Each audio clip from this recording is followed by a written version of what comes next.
Hey, everybody. Welcome to Sunday Live with me, Caleb. Every Sunday from 5 to 6 Pacific time, bring you whatever little nuggets of wisdom I have and a featured guest. They could be artists, musicians, other key people I've worked with who have helped me in my art and my music over the years, and be able to share their creativity with you. All right, so if you've not been here before, you can chat, and the chat will appear in the chat bot right up here that we'll have running at the beginning and a couple of times different. Hey, frequent listeners, you know that I stumble over my words. Ha! Okay, so here's the chat. Back here is the mighty theremins. If you want to hear them sometime, maybe the after party today is going to be when you get to hear the theremins. I don't know. I'm not entirely sure if they want to play. They're pretty finicky. But you're tuning in on a regular basis. Thank you for your support and inspiration to keep this show rolling every week and bringing you these talented folks. So first of all, speaking about talented folks, I want to bring on my sidekick, Joe Price. Hey, Joe, how you doing? Very well, thank you. Doing well. Had a good week. A crazy week nationally, but a good week locally.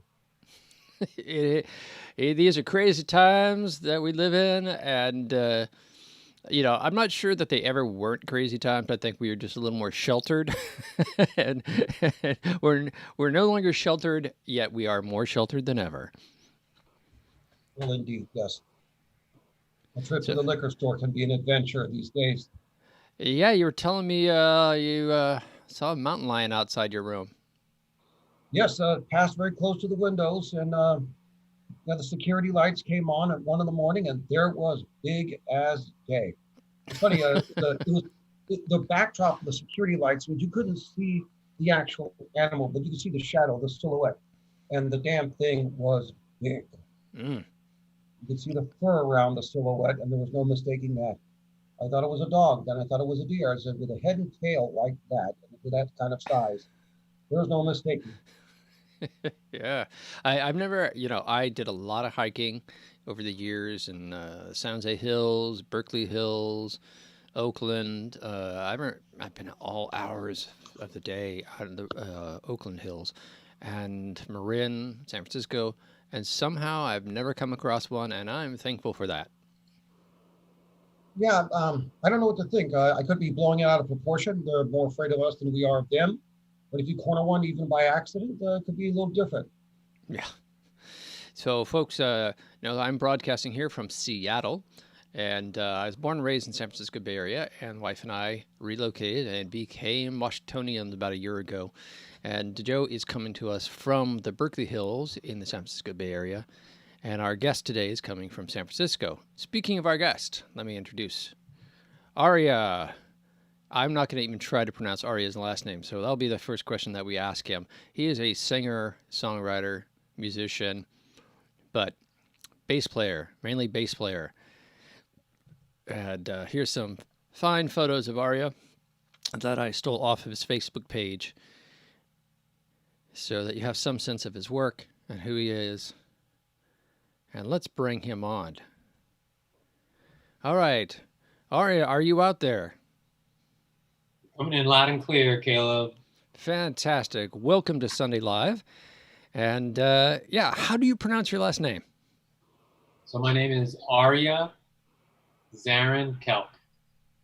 Zarrinkelk. Yeah, 2 syllables. Arya, it looks scary. It's got a Z and a K. Yeah, in the United States, if you have more than 3 syllables, or it looks like it's more than 3 syllables, we freak out. My name is Kalib Duarte, and I have to explain both of those words to people all the time. So, so I can only imagine when it's longer. I appreciate your intention around softness. Thank you for that. Oh, you're welcome. Absolutely welcome. Now, you are a bass player. I said you were a singer, songwriter, musician in the beginning, and I realized I haven't seen you sing in any of the music videos, so I'm not sure that you're a singer at all, but you are a bass player. Yes, that is correct. I play bass. I am not a vocalist by any extent of the imagination. I have 3 different projects, and on 2 of them I sing, and I would still say the same thing about myself. It's fair. I like to say, if you can speak, you can sing. Whether or not people want to listen to it's another matter. Okay. But bass is your main job and your main groove, and you play bass with, let's see if I get the name, Manos Lindas. Manos lindas. Yeah. Manos Lindas. I am learning French and starting to get some of these European vowels into my language, but it's tough going as a born and raised Californian and now Washingtonian. It's just, I think I grew up around Spanish enough being in California that I would be able to. No. Just keep practicing and be soft with yourself, brother. You'll get it. Manos lindas. Manos Lindas. lindas. Perfect. All right. After I do my first level of French, I have to switch to Spanish because I think there are far more people in the world that speak Spanish, and it'd be far more useful of a language. Sorry to my French friends, but you're a niche market. Well, I'm going to play a video of Bootylicious so people can get a sense of the band and sense of your playing. And then after that, we'll come back and have a chat. People on the sidewalk, feel free to come in. Especially people on the sidewalk. Especially people on the sidewalk.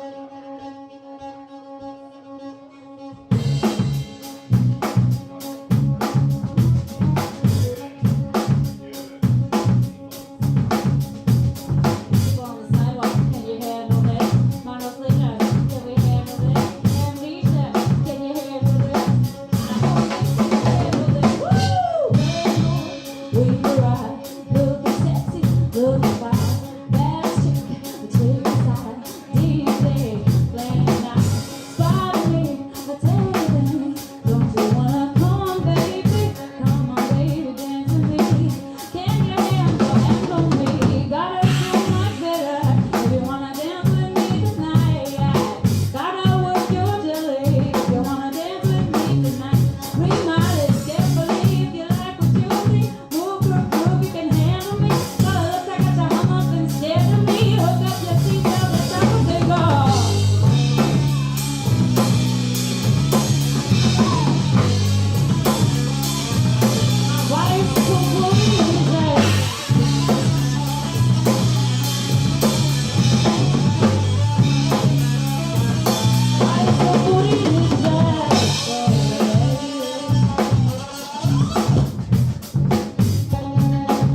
That was Bootylicious.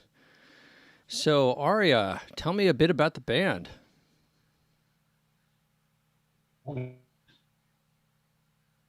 Has been in winning hearts since 2006, and it started out just me on bass and a digital delay 7 pedal for a couple of years. And I'm really grateful for my cousin who lives in France for buying me that pedal because it helped kind of like expand the sound, because a lot of the songs were written on a Dean acoustic bass.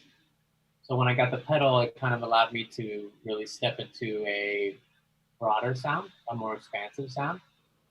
And so from about 2011 through 2012, 13, 14, I played with a variety of different other musicians, saxophone player, guitar player, different drummer. And a lot of the sessions that we would play were a lot of about fun.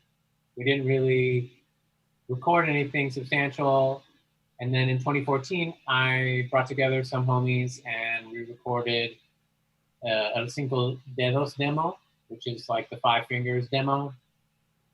And just friends that I've played with in the past and kind of playing some of these songs. And then in 2015, I cajoled Peter Jacobson and Stefan Aronson of Balanced Breakfast and Music City San Francisco to put me in a Battle of the Bands as a one-man act.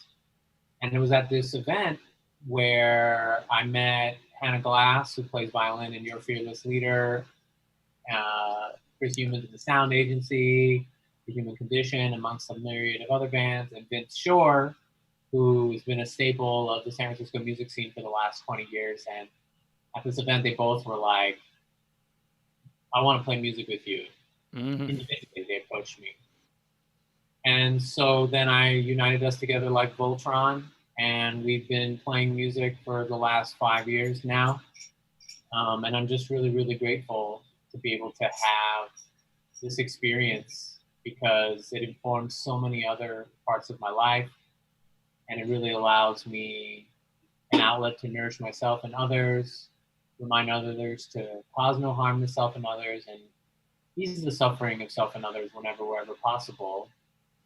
And we're influenced by all flavors of the musical rainbow, from math rock to blues to hip hop to classical music to some various facets of techno and trance. We love it all.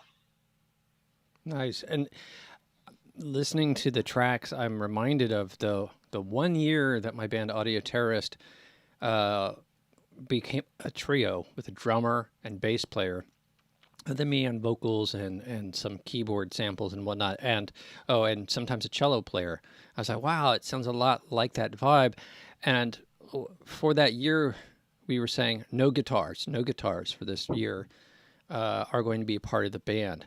And it's a bold choice, because as soon as you remove the guitar, is so iconic in bands and is so expected in bands. When you remove it, you feel that it's not there. And to get up on stage and entertain a group of people without the guitar present, what do you find that that's like? It's the best time I've ever had playing music, if I'm being really upfront. I find that it's always been a dream of mine to have strings involved with the band after watching Murder by Death play. And for those of you in the studio audience who are familiar with Murder by Death, it's really fantastic. We started out mostly instrumental rock bands and then kind of transitioned into Johnny Cash inspired seance style rock folk group. And they have a cellist. And after watching that, I was like, oh my God, this is something that I would love. And when Hannah approached me to play with us, I was like, yes, hell to the yes. And honestly, it's just all about the frequency of the sound, right? And Hannah plays violin as if she's playing all the various string instruments together at once. So I love it. I absolutely love it. And I think it's an invitation for others who maybe play more traditional classical instruments and think there might not be space for me in the quote unquote mainstream music world to come and play with us because we need you, we love you. You're the foundation for rock and roll music. So I love it. I like how you've done without the guitar, trading in complacency for the resource of violins and bass, for example. Thank you, Joe. You see your kind words. Just thinking outside the box. And sonically, it just opens up a space.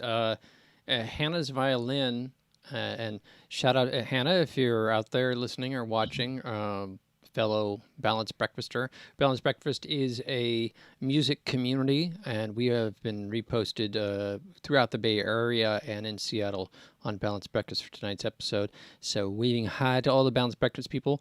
Sonically, where Hannah is, it's not. It has a wash quality, but it sits in such a higher register. It opens up this space where the guitar would be washing over the bass, and the bass would just be a groove, where you can get into those higher notes on the bass and those other spaces and work with them in a way that I don't think would be possible at all if there was a guitarist playing. I'm really grateful for that. It wasn't intentional. It was like, oh, this cool young lady wants to come and play music with me. Hell yeah, let's do it. Nice. Well, that's the best part, right? When it happens organically and you're not when you're driven by inspiration versus some sort of standard that someone set.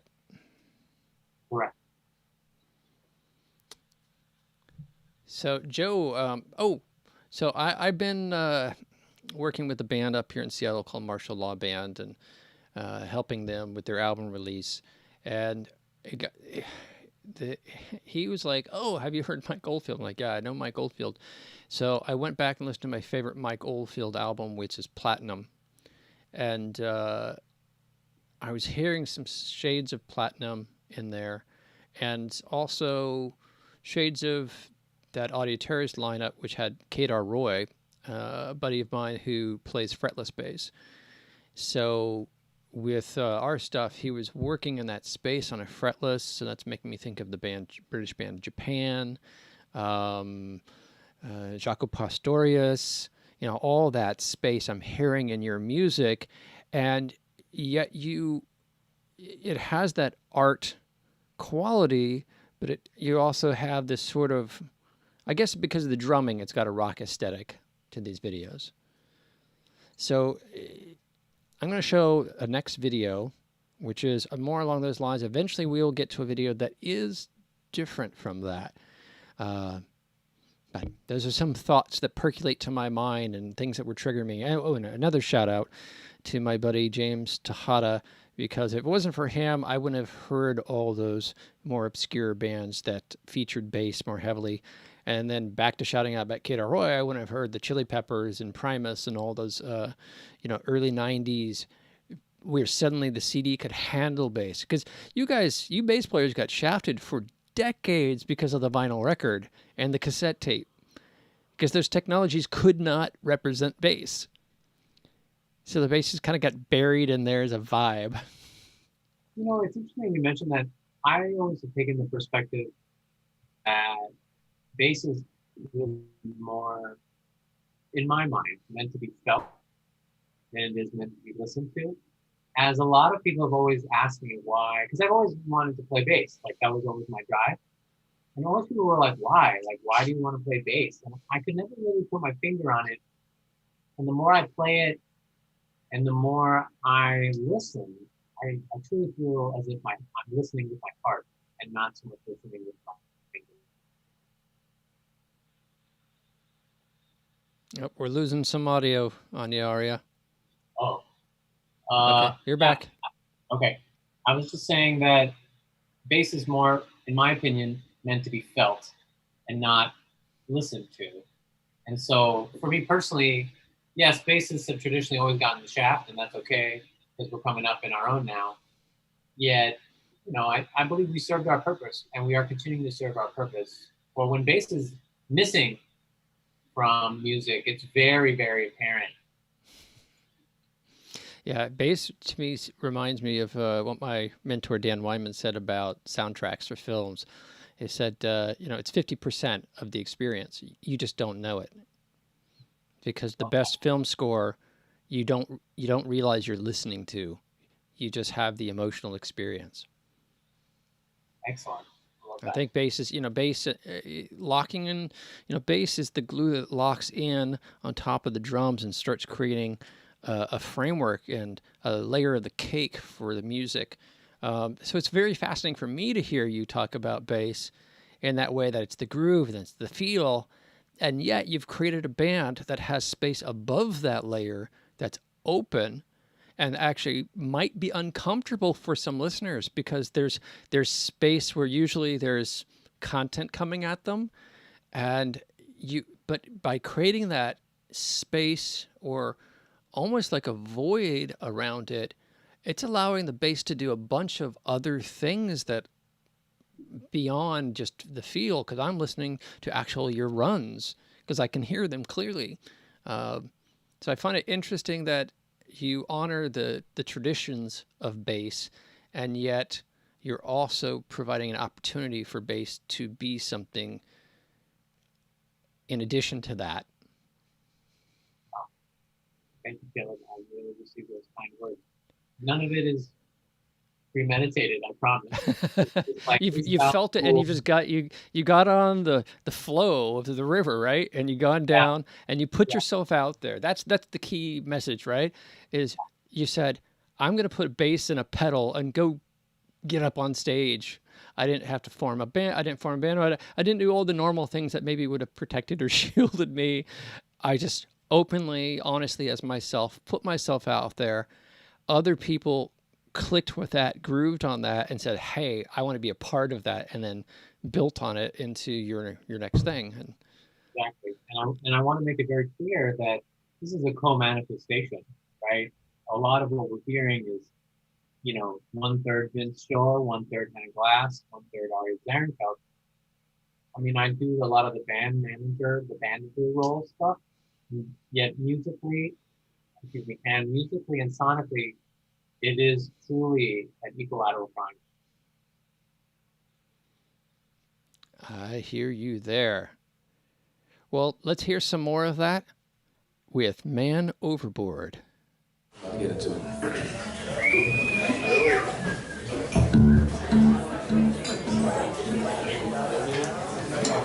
Let's fucking do this.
was Man Overboard.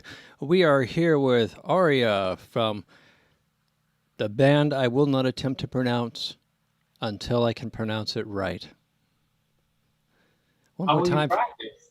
How are you going to practice if you're not going to practice? Oh, you mean I have to be okay with failure and put Yeah, myself well- out there and then get corrected? Okay, here it goes.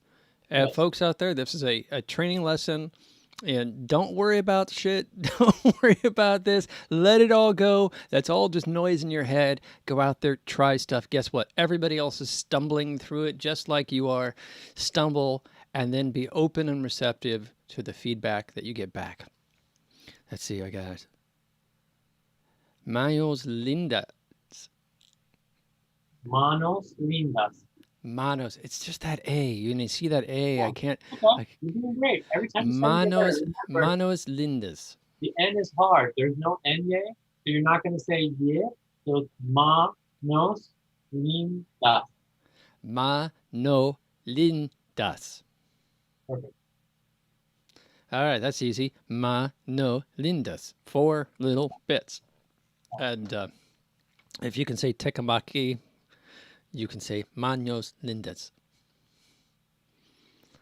Hey. Practice and a little bit of support from friends, and you can accomplish things you didn't think you could. Yeah, man. I Good think lesson. it's bring that up because I find with a lot of musicians and creatives in general, we are so attached to perfection that it keeps us from taking any positive risk. And anything that has been substantial in this world was never perfect before it was presented. And in reality, it's an illusion. You know, things that we see that appear perfect are actually imperfect and are in a constant state of perfect imperfection. So just as, you know, the main man Caleb said, just come and play. Come and play. And because you were willing to do that and accept that and just not think about that other stuff, you put yourself out there. Hannah saw you, and I didn't catch the drummer's name. Vince. Vince, as in Vincent. And Vince, they saw you and they said, I want to be part, I want to groove with you there.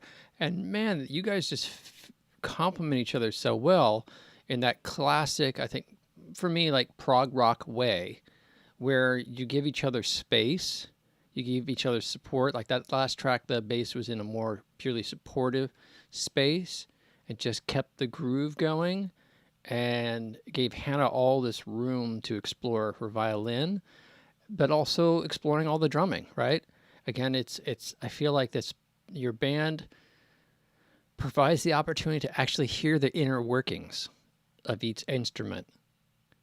And it's not solo, but it's also not just washed where you're just hearing a composite, but you actually can hear the components. Thank you. Thank you. It sounds very playful. In a way, you're almost playing off of each other. A little subtle call and response.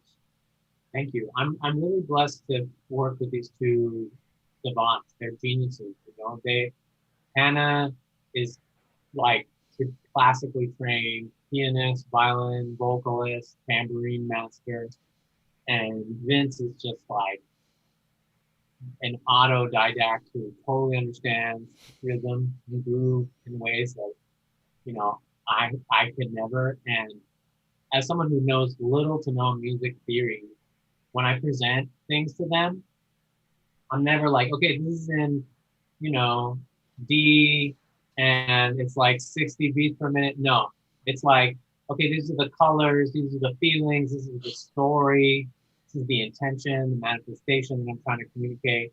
And then they just show up and they work their magic too. And that's what I find is so fun about what we're doing. And you know, we'll record something a certain way and then we'll play it and it'll be a little different.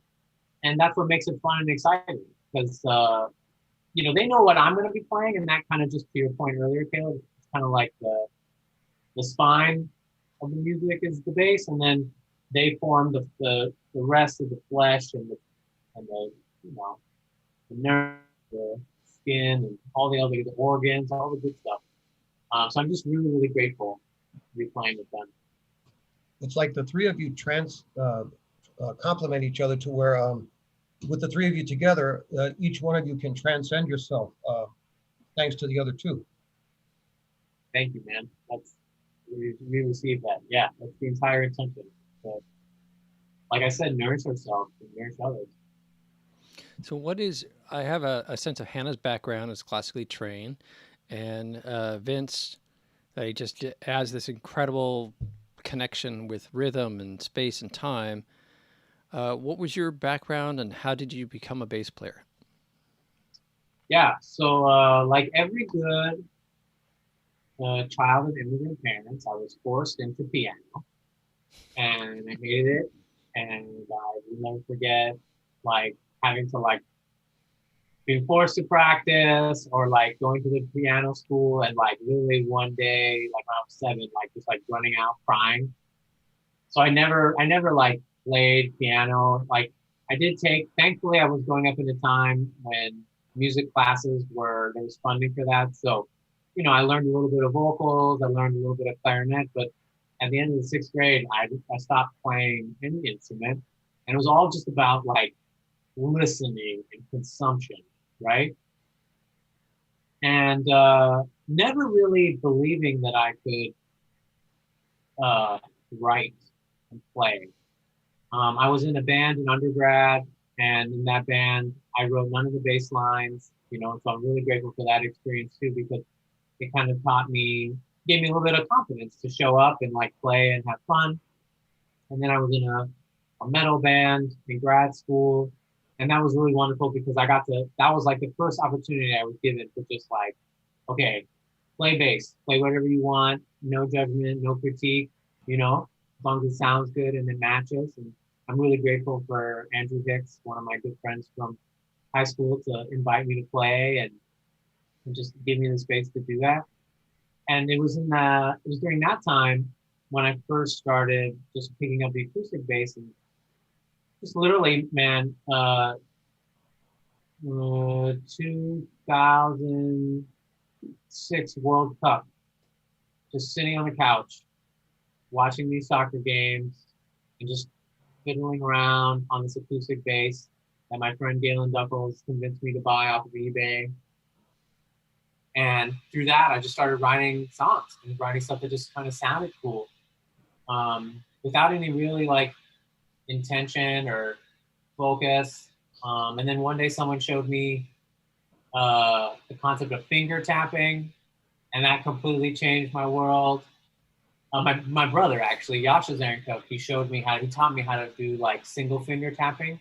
I'll never forget being in our parents' bedroom in our West Park house in Irvine, California, where we were from. And he taught me just like the single finger tapping, which I thought was so cool. And then one day I was working at a museum part-time at Pepperdine campus where I did grad school. And my colleague, he showed me Victor Wooten. And he showed me a video of Victor Wooten doing like finger tapping, but with chords. And that just completely expanded my space and world, right? And so from there, it's just been, okay, I'm going to just sit and like write a riff, and I'm going to merge it with this other riff that kind of sounds cool. And just been doing that over and over and over again. So that's kind of been my teacher, coupled with just listening to all different kinds of music. I find that, one of the major themes of Manos Lindas is non-duality or interbeing, or the image of the rainbow, where it just has everything. And I just am so grateful. In some way the universe has provided me with this blessing of being able to like consume the rainbow and then push out light. And I will say to everybody listening to this, if you haven't heard bass-led music, let yourself go from the idea of it's just a complement to the drum and hear all the other elements. Sometimes bass can be, it can be strong and thumping and powerful, but it also has these subtleties that, again, I don't think if you have a guitarist in the band, you get to hear, because the guitar kind of washes over that.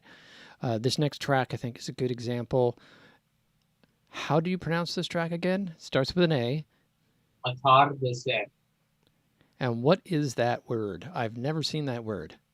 Yeah, it means sunset in Spanish. Sunset in Spanish. Atardecer. Yeah, man. Ooh, I'm getting better. Awesome. Well, here is Atardecer.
We are back. That was.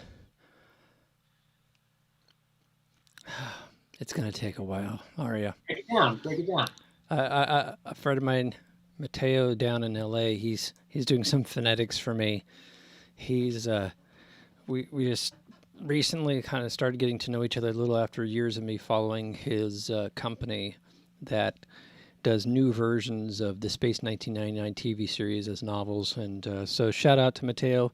Thank you for all your hard work over the years, keeping us Space 1999 geeks satisfied and well fed. So we have a guest who had a question for you and is actually over on the YouTube channel. Yasha, I believe. You might know her. And she wants to know who your favorite bass players are. Yeah, so Yasha's my brother. And Oops, sorry. That's okay. Gender Okay. foul. No. Hi, Yasha. All is forgiven. You know, I have to say, my favorite bassist is probably Eddie Breckenridge from Thrice, for a couple of reasons.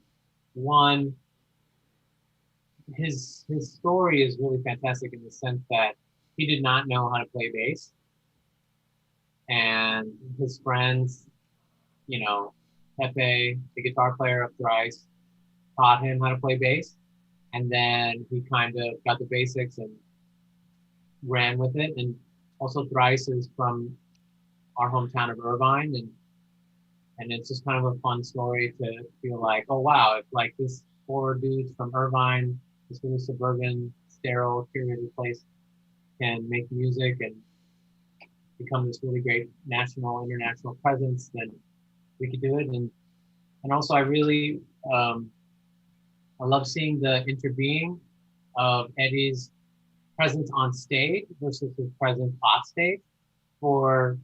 He is the quintessential bassist off stage, you know, just very quiet, reserved, very like inside, you know.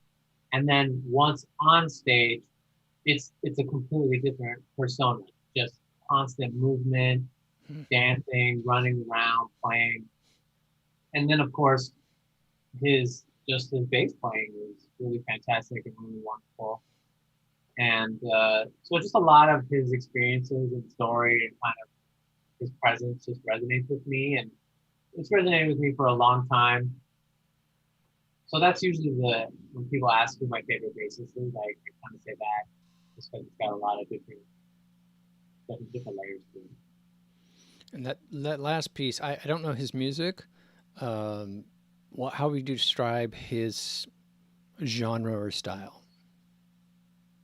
Well, Thrice kind of started out, so just to give you some context, their guitarist is like a classically trained guitar player. So like classical guitar was his main forte. And then you electrify his music, and then you pair him with a singer who grew up loving folk, you know, and like the Beatles and like Counting Crows and Sinead O'Connor.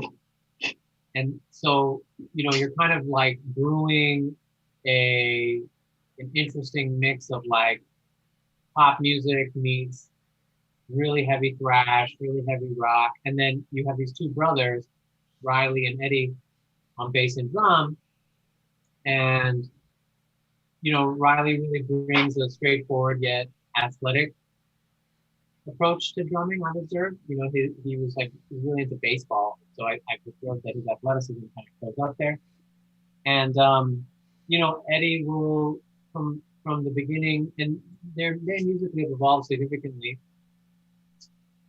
Just for me, it always seemed like a really great balance between Fire and Water, where there's just some moments where you were just he's just shredding as if he's the lead guitarist, right? And then there are other moments when they're just smooth and soulful and very broad and expansive, as if you are wading in the ocean. And so that's kind of how I would describe it. Cool, very cool.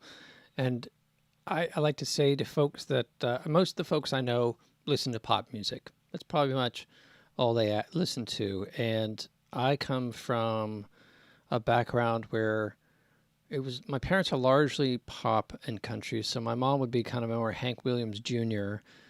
and Sr., and my dad would be more Neil Diamond and Yanni.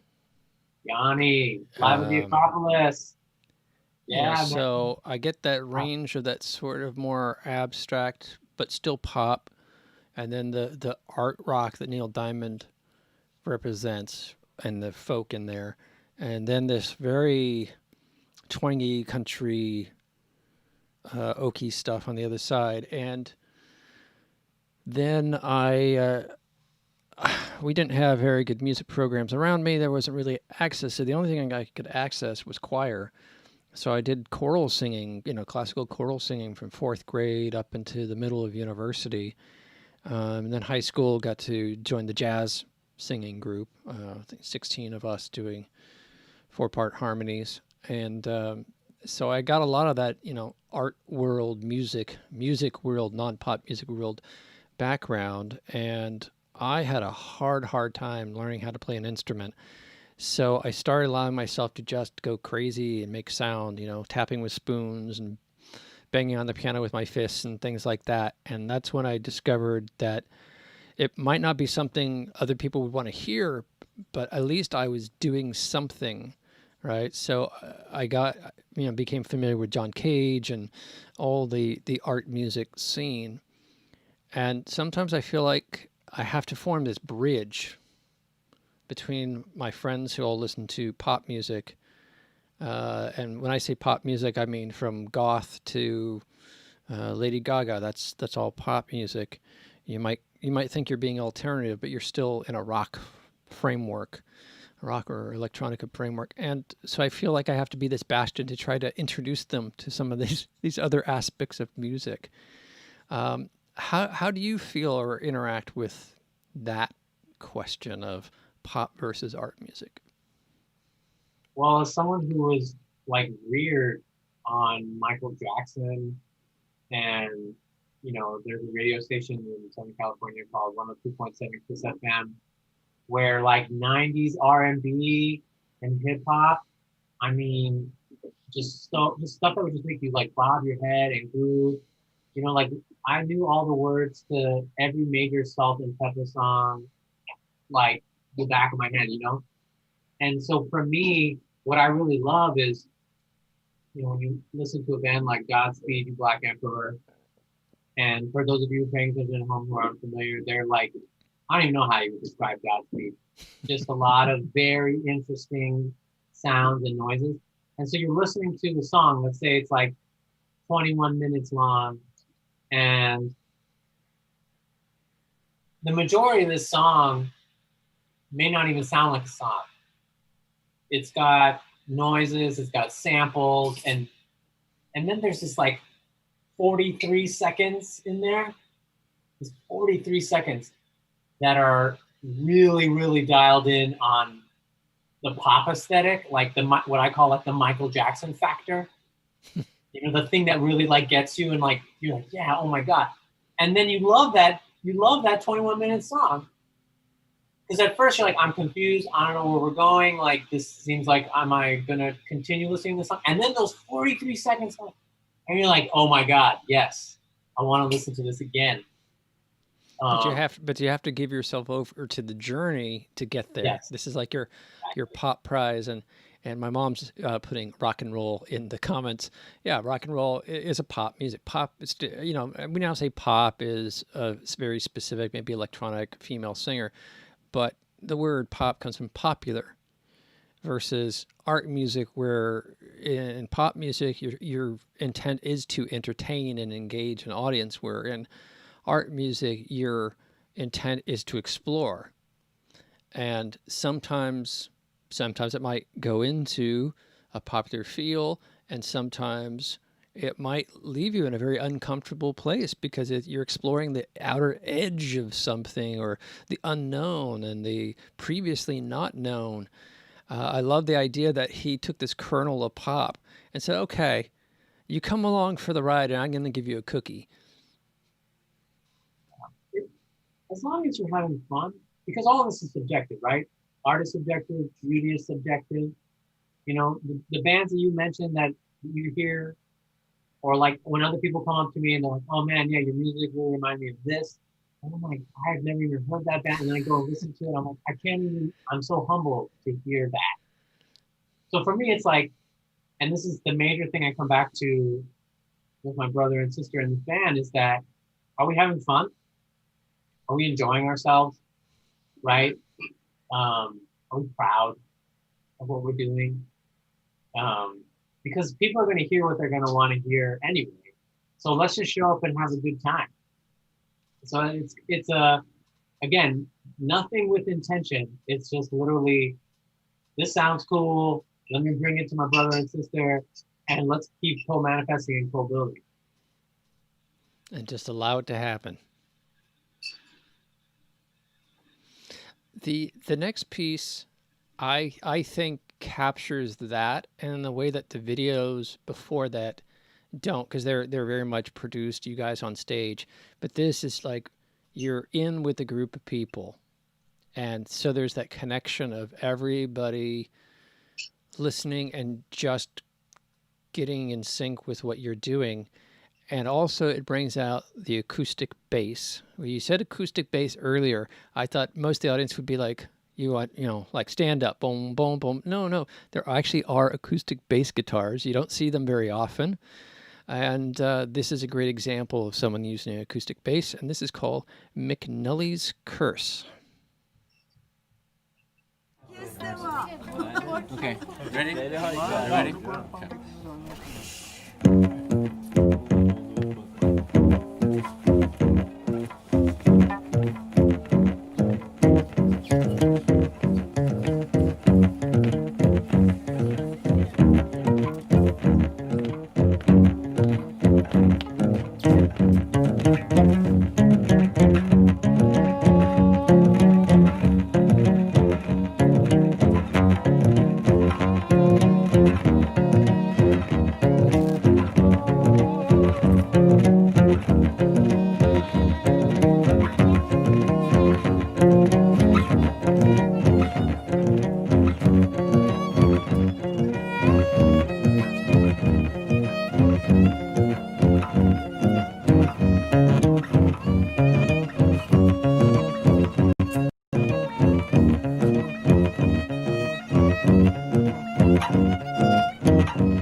All right. The video seems to go into another piece and then cut off, so I wasn't entirely sure where the end of that was. Go into another piece and then cut off, so I wasn't entirely sure where the end of that was. Go into another piece and then cut off, so I wasn't. Oh, someone's got their audio on out there. Arya, are you back? My bad. Oh, okay. So tell us a bit about that piece, where the video was shot. And I want to know, all your videos have tons of camera angles, which I am so jealous of. Okay. So that song is called McNulty's Curse. And I wrote it while I was living in Baltimore, Maryland. And it's written in honor of the DC, Maryland, Virginia area. And I was watching The Wire while living in Baltimore, and it really, the inspiration of it was kind of this concept of you're fucked if you do good, you're fucked if you do bad, kind of thing. Because when you're watching the show The Wire, Jimmy McNulty is this detective who, when he follows the chain of command, he gets screwed. When he breaks from the chain of command, he gets screwed. The only time I've observed that he doesn't get screwed is when he actually is extending his own personal self and growth for others. So that's kind of the story behind the song. And then we shot that, and when I say we, it was like winter solstice 2018 at my parents' house. And all those people that you're seeing are family members. And so my cousin's a videographer and an editor. So shout out to Omid Manocheri, because I'm super grateful for him. And it was like the first time I just kind of had this idea. I was like, we're going to have all these people over at Christmas. And Hannah lives in Laguna Beach, which is the town next to Irvine. So I invited her to come over and play these, a couple of songs for my family, because they never get to see us play because they're in Southern California. And then I had my cousin document it. I paid him to shoot it and edit it, just because I knew it would be something really cool and fun. And so we gathered around this fire in my parents' backyard, and kind of had some art supplies out, and it was just kind of an opportunity to just share something about myself that I don't necessarily get to share with my family. And so the first piece of that song, and then the thing that you're hearing at the very end is it's a cover of an old Persian disco song, which is actually on our new EP that we just released. And so that's why I started playing it, and everyone started getting up and dancing, because it's a really famous song. Everyone knows about it. And my cousin just kind of put that in there for good measure, just to make me smile. And, and so we just shared it with the family, and it's just a nice little memento of a moment in time where I got to kind of share a side of me that my family only really hears about. They don't necessarily get to see it. And I think after seeing that, it really helped bring to life this thing that I'm doing here in San Francisco. And back to this idea of pop and art music and folk music, and families. If pop is their only reference, it can be hard to explain what the heck you're doing. You're talking about all the time. You're putting all this time and energy into this mysterious thing. That's really cool that you were able to bring that home to your parents and family and friends. Yeah, that was one of the coolest experiences. And also being able to do it on the night of the solstice was really cool. I'm learning more and more about the power of the cycles of nature. You wanted to say something. I want to know what you think. I heard it sounded like the whole setting was like a busker's paradise. It could have been in a European setting. As for the song itself, it was a great change of pace, sort of reminiscent of a little Stefan Grappelli, Django Reinhardt, except with an acoustic bass. And I noted in the last two videos, in this one, the sort of the finger tapping on the frets and whatnot. Like the acoustic version of Eddie Van Halen Hammerlock. Thank you.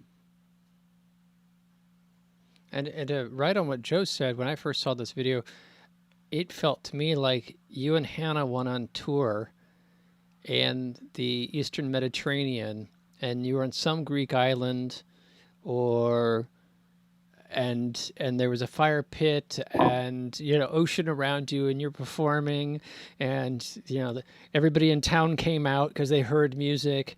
And the thing that I see more in Europe than the United States is where when people go out, it's all ages, and everybody expresses themselves. Where I find in the United States, a lot of time it's the kids that express themselves, and then the adults don't express themselves and are more reserved, or wouldn't get out and dance. And I felt like the video captured all of that. So yeah, I had that same reaction where I'm like, wow, that's very cool. And then to find out, oh no, this is my parents' place. We're just hanging out. One day, that'll be a true statement. Mediterranean, by the ocean, the middle of the town square. I could totally see if for the universe aligns, and you and Hannah can take the time, and COVID's gone and all that good stuff. Your music would do fantastic in Greece and southern Turkey and all the way into Persia, and I just think that whole area, and Europe, certainly, Barcelona and Paris, people enjoy getting out. I'd say maybe more Barcelona than Paris, but just enjoy being out and hearing music and feeling that vibe and connecting with it. So I think it's very cool that you've got a family that can connect with that here in the States. Thank you, my brother. I received that. Yeah, the vibe of family and the vibe of music, as you're playing it, very, very international. Music's universal like that.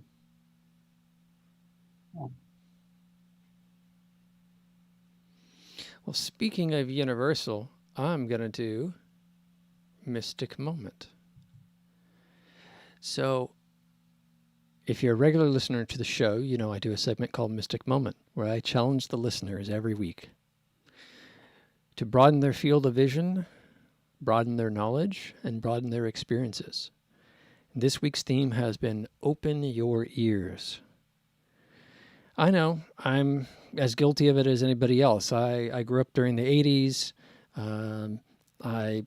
Probably mainly British music, so the Beatles is the start of the universe. They are the genesis. And then certainly in the 70s, I have different influences. ABBA was a huge influence on me, and that in the pop space, and how do you make a good pop record? That they would do every song. One song would be Hawaiian, one song would be Spanish, one song would be Swedish. They had that sense of a marketing machine, a songwriter machine for the international market. And the late 70s, early 80s were my scene. All the bands, all the post-punk bands, and the early 80s new wave, all the bands that fit or put under that, from electronic synth driven bands to American art rock bands. That's my jam. And I will go back and listen to that stuff over and over and over. And sometimes I have to challenge myself and say, dude, listen to something you've never heard before. And I know it can be tricky. It can feel strange. It can feel very naked and uncomfortable. And just the other day I was playing an artist, and my wife came upstairs and said, "What is that wailing?" So there's a lot of judgment that can come along with new music. And yet I am so thankful that the range and types of music I've heard, I've gotten to experience, and that they have stretched me. And it's like finding out that there are words for emotions that you never could put your finger on. You know what it is to be happy, you know what it is to be sad, but there's this other thing that's neither, and there's no word for it. And then you hear a piece of music. It could be a song, it could be an album, full soundtrack. For me, one of the big pieces of music that's near and dear to my heart is the soundtrack to Close Encounters of a Third Kind.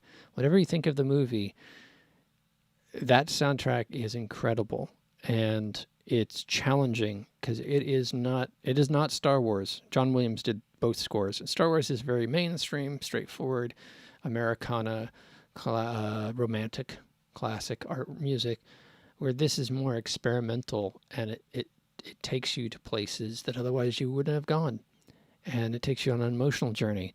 And isn't that what music's all about? So I challenge you this week, before now and the next episode, to listen to a piece of music in a genre otherwise you wouldn't have listened to. I'll give you a good starting point, maybe. Listen to Black Alicious, The Craft. I asked a guy I was working with in 2005, I said, I haven't broken into a lot of hip-hop. Who should I listen to? And he recommended that album. Great album, incredibly creative art music piece, and got my ears to open up to hip-hop and rap. So, and it's in a context that has a narrative that I really could follow. So find a piece of music in a genre that you're not familiar with and let the doors open. That's your mystic moment for this week. First of all, I want to give a shout out to everybody who's tuned in this week at the watch party, on the Facebook stream, on the YouTube stream, on the Twitch stream. Again, you have some comments here. I'm just going to take a quick peek. I have this master control panel above me that has all these comments, but the technology is not there yet, and therefore I can't see all the comments in one place. So looking through this, my mom's getting a shout out for rock and roll. I'm assuming that's what she's saying her favorite music is. And some folks had some technical problems, but it looks like the stream's back up. Yasha, you're the last one. Oh, looks like Tim's out there. Give a shout out to Tim. Scott.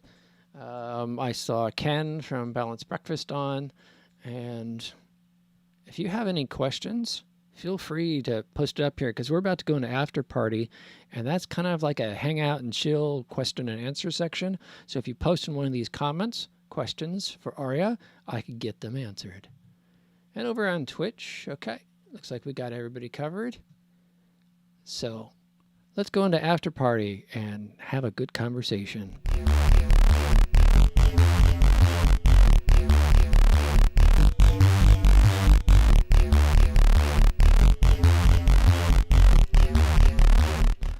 You're watching Sunday Live with Kalib every week from 5 to 6 on Facebook, YouTube, and Twitch. This week we are interviewing Arya and his band. Let's see, Mateo tried to give me some phonetics here. He Manos Lindas. I think I'm getting better. And You did, then, man. and then he also gave me Tar de Sur. Yeah, man. Look at that. Hey, I'm on my way to Lingua Español. It's good. Community supports you. And I was saying that to Mateo, my last name is Duarte, and comes from King Duarte, who is the nephew of Edward III. It's Portuguese for Edward. And in that Iberian Peninsula, the name moved around and got into Spanish, and then you get the Spanish forms of it, like Duarte, and then that comes to the Americas, and then Portuguese about 120 years ago come into like Boston and the San Francisco Bay Area, Marin, Pescadero, and whatnot. And Portuguese is pronounced so completely different than Spanish. For so much is written exactly the same, looks the same, but when you go to say it is what I call mush mush. It's very soft and round and squishy, where Spanish is very more like Japanese, more precise and staccato. So sometimes when I see things, I'm hearing like my grandmother, who would sometimes speak Portuguese around us. I'm hearing like her pronunciations, and that's probably messing with my ability to speak Spanish to some degree. Language, and I'm learning French right now with the Duolingo app. Shout out to Duolingo, and it's really cool, and you get this. I found out about the vowel shift that happened in Europe, about 1300 whatever, where English diverged from the rest of the European languages in how it pronounces its vowels. So I'm hoping that French will be a lead-in for me to know Spanish and Portuguese and Italian and other Latin languages and better. There's So do you have a multilingual family? I heard folks talking in the video, and you mentioned Persian. Yeah. So Farsi was probably the first language that I spoke, and then English, and then I served as a Peace Corps volunteer in the Dominican Republic, and so in addition to 7th grade through sophomore year of college academic Spanish, I had 2 years and 3 months of like deep immersion in the Spanish. So now I'm English is number 1, Spanish is number 2, and Farsi is probably number 3 as far as my grasp of it. My family mostly speaks Farsi and English. Yeah. Cool. And in Marin, I lived in Marin for about 5 years, and my close dear friend there, her family had come over. I think her father came over from Iran when the revolution happened, and so we'd go to some of the there's a really popular guy, I'm trying to remember his name, in Marin, and when he would come out to play, every Persian person, it was like the massive, every age, everything packed in this place called Phoenix. The Phoenix, a huge supper club in San Rafael, unfortunately shut down now.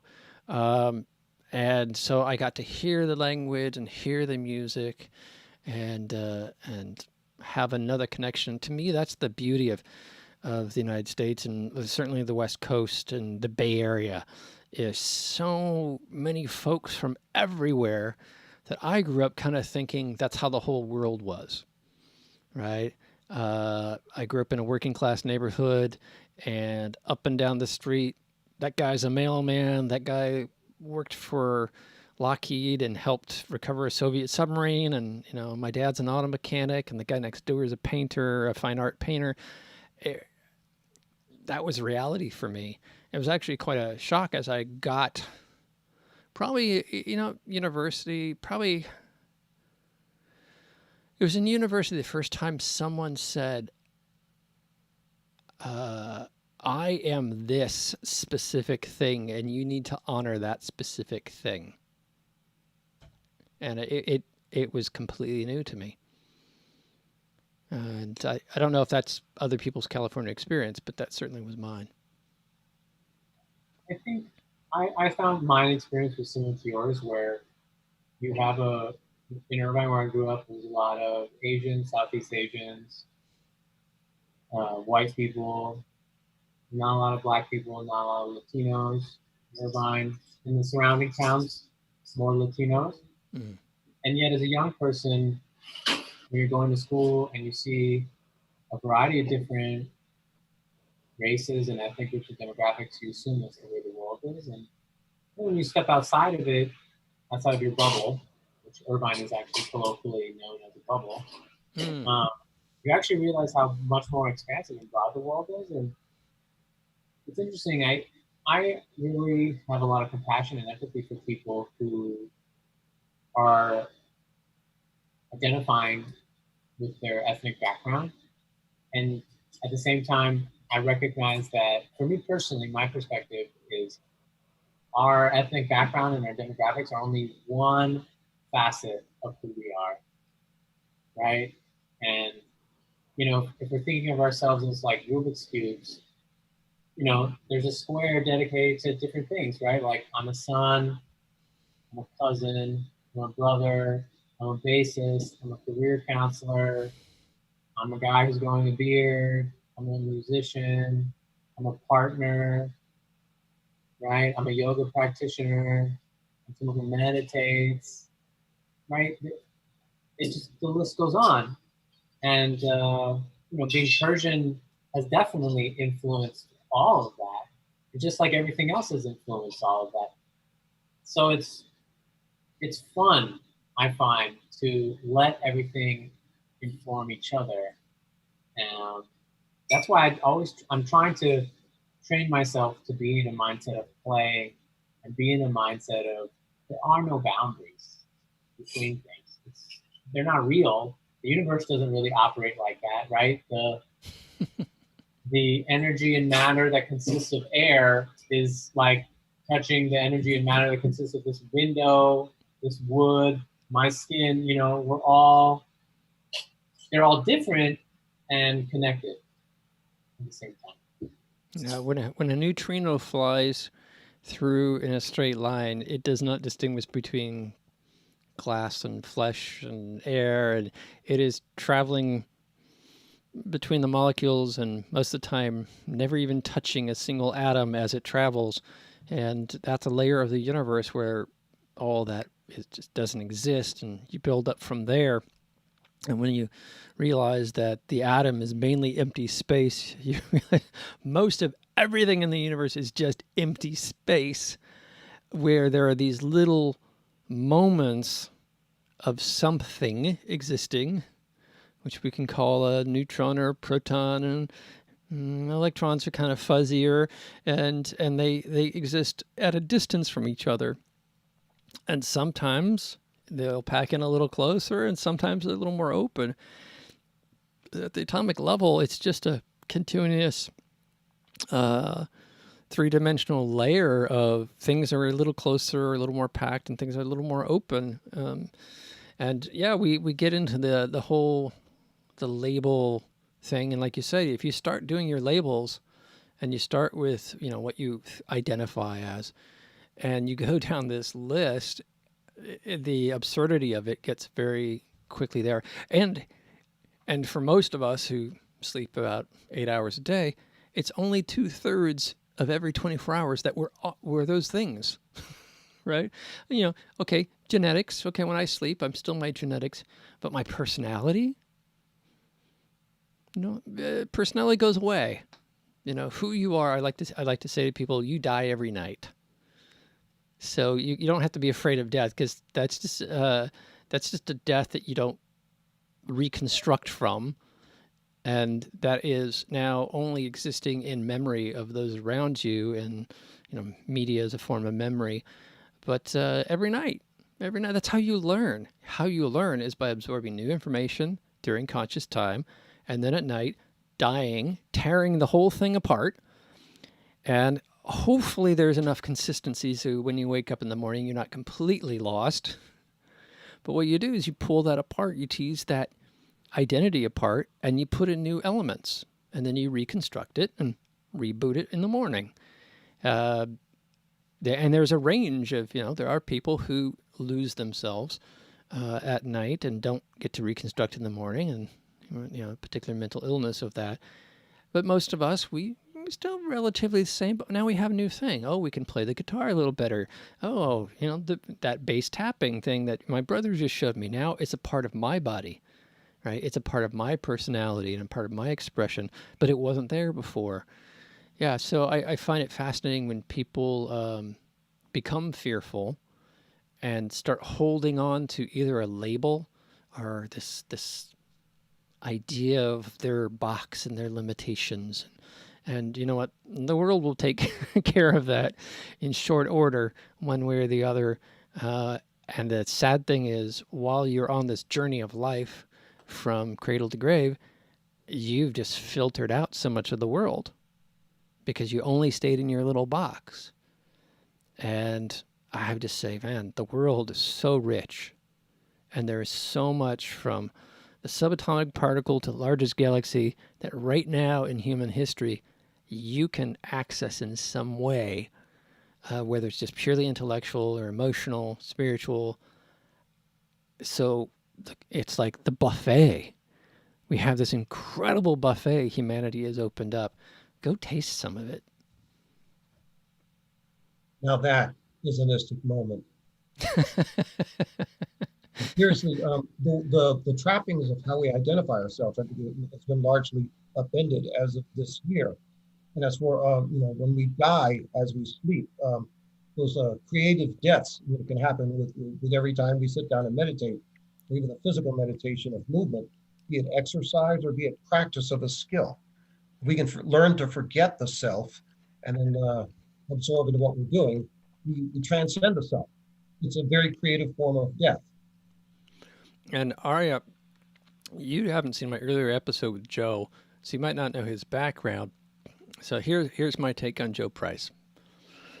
One, I consider him to be the poet of the San Francisco Bay Area. He describes all those moments that happen to you that you might not have language for, such as 3 a.m. coming home from a club over a darkened bridge and seeing the moon rise over the Golden Gate, stuff like that. If he was a species, his roaming territory would be as far south as probably Gilroy, as far north as Sonoma, and through the East Bay Hills into San Francisco. So that whole Bay Area as a country territory. He's a motorcyclist. He's a bicyclist. And he is also an actor and dancer. And let's see, what else? And so I used to joke that everywhere you go, there's Joe Price, because he's at all the clubs, he's at all the shows, Dickens Fair, Renaissance Fair,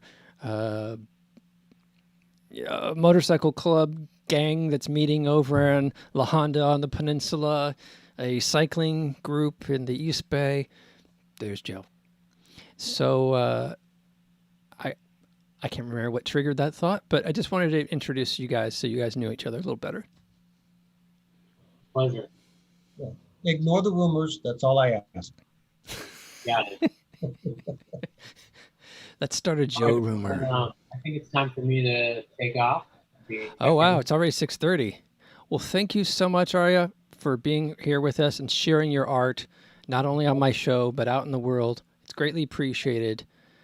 Stay safe out there and keep exploring. Thank you to the both of you. I'm so grateful. Thank you. A divine pleasure, I can assure you. I love the live performances. I miss them dearly. And your footage here is a wonderful throwback, as is your music. Wonderful. We'll be playing at the San Francisco International Arts Festival last Sunday of October. So I'll just kind of put that out there if you want to come and bear witness. Well and good. Thank you. You're welcome. All right. Peace and blessings to you both. Ciao. And Joe, I want to thank you for being here every week and appreciate all your insights and perspectives and what you give back to our guests as well as our audience. But every week is a lesson. Every week is a wonderful insight into more and more of our music world, locally and abroad. And I never cease to value that. It's a treasure, and we have to count our blessings here. We get to do so every week, and that's why I love being here. Cool. Well, thank you again. I had some cosmic thing I was going to say there as a response, and it just kind of decided that I'm hungry.